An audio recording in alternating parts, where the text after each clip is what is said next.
환전 수수료 0원, 해외 결제 수수료 0원. 금융권 최초로 이게 가능하다고 싶은 조건을 내세우며 외환 서비스를 출시한 토스. 서비스 출시 6일 만에 토스뱅크 외화 통장 30만 자가 신규 개설될 정도로 인기를 끌고 있습니다. 매번 환율 수수료 계산 때리느라 골머리를 앓았던 소비자들의 고민을 싹 내려준 토스. 토스는 어떻게 환율 수수료를 평생 무료로 할 수 있었던 걸까요? 간단하게 말하자면 환전 수수료를 통해 돈 버는 걸 포기하겠다 이 말입니다. 보통 외화를 사고 파는 걸 중고차 판매랑 비교를 하는데요. 여기 중고차 딜러가 있습니다.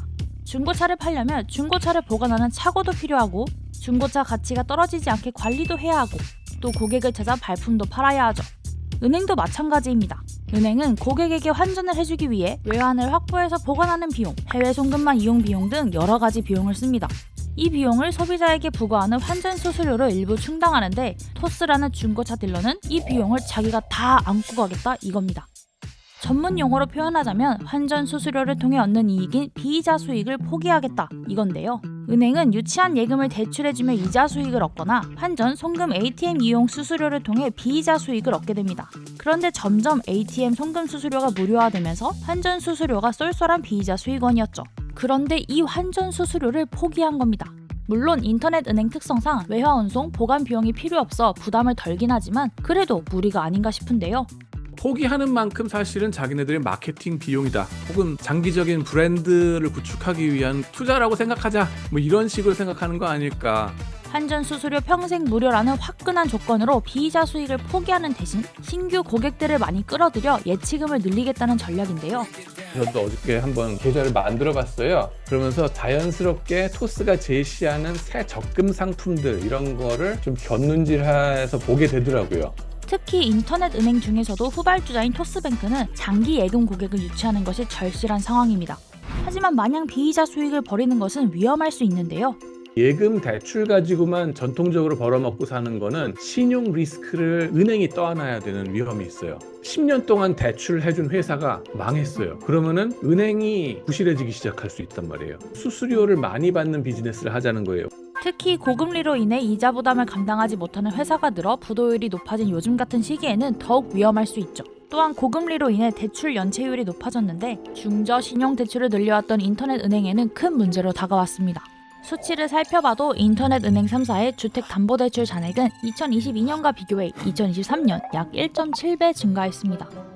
이 때문에 시중은행들은 오히려 비이자 이익의 비중을 높이는 추세인데요. 4대 금융지주의 3분기 비이자 이익 비중은 2022년 13.67%에서 2023년 18.79%까지 약 5.11%포인트 올랐습니다. 아니 그렇다면 토스가 환전 수수료를 포기했으면 안 됐을 것 같은데 괜찮을까요? 네, 좋은 지적이신데요. 그런 그 수수료 수입도 중요하지만은 그건 일단 좀 더 예금 시장의 점유율이 엄청난 은행들의 입장에서의 걱정거리고요. 토스는 그 예금 비즈니스가 아직 작거든요. 치고 들어가야 될 공간이 아직도 많다. 그렇기 때문에 그쪽으로 해야 된다. 한편 홍민택 토스뱅크 대표는 환전 수수료 무료가 오히려 비이자 수익의 증가로 이어질 수 있다라고 밝혔지만 아직 그 구체적인 비즈니스 모델은 공개하지 않은 상태입니다. 그렇다면 토스 말고 소비자에게는 환전 수수료 0원이 정말 좋을까요?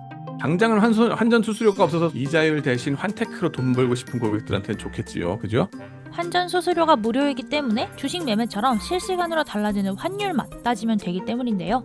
반면에 장기적으로 마냥 좋기만 하냐는 아니죠. 특히나 지금 문제가 뭐냐면은 금융감독당국이 은행들한테 수시로 얘기하죠. 너희들 고금리 시대랍시고 예대마진 챙기면 안 된다. 이자 수익이 나기가 좀 힘들겠죠. 그 마당에 수수료 수익까지 없어지면은 어떻게 수익성을 챙길까? 그게 걱정이죠.